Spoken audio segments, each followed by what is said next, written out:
So today, what I'm trying to do is get a bit hands-on on your level of sports and the challenges that you face rather than the macro level or the holistic level, global or whatever it is. We hear a lot of stuff about emotional management and management of fear of failure and stuff like that.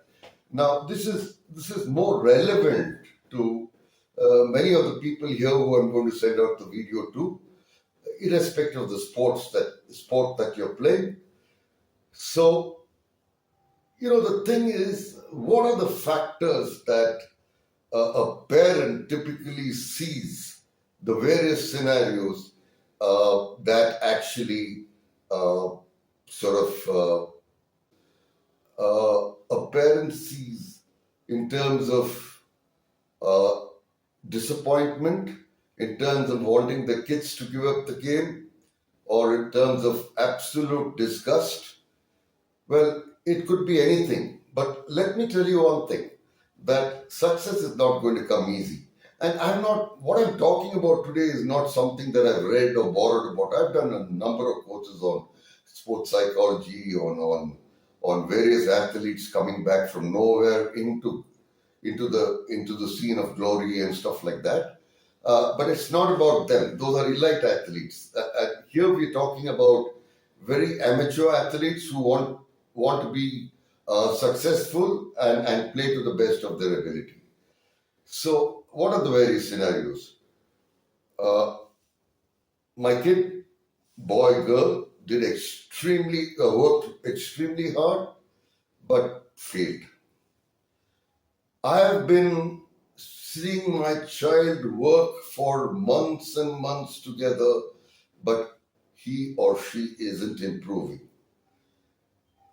My kid actually got a wrong decision. My kid came back and said that he or she wasn't preferred to someone else. Various scenarios.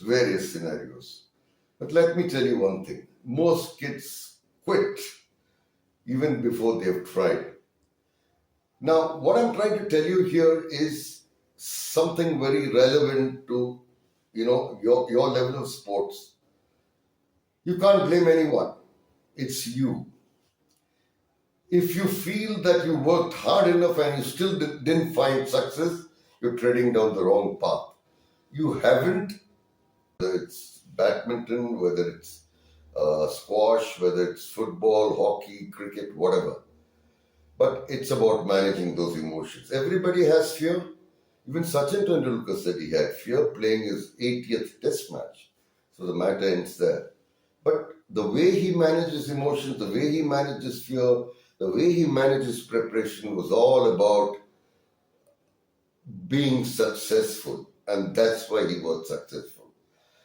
Let me share another secret. Let's assume that there is an important tournament and it's a do or die tournament and that you failed there, okay? And then you're dropped or you're not in the scene. Now, again, who do you blame? It's you. You squandered an opportunity, but that's fine. We all make mistakes. But what I'm trying to tell you is there are two ways that you react from there. One is, that's it, I'm done and dusted, I can't go on anymore. The other thing is, let me come back strongly. The guys who say that let me come back strongly actually know that they need to perform 3 times better, twice as better than they did when they were in contention or when they were, doing well. Now, I can cite many examples, not about world-class sportsmen, about our own Karnataka team, guys like KL Rahul, top players like KL Rahul, Karun Nair, Mayank Agarwal, Shreyas Gopal, who've been to dead ends and come back. So much so that these guys were looking at alternate careers at times, and saying, where do I go from here?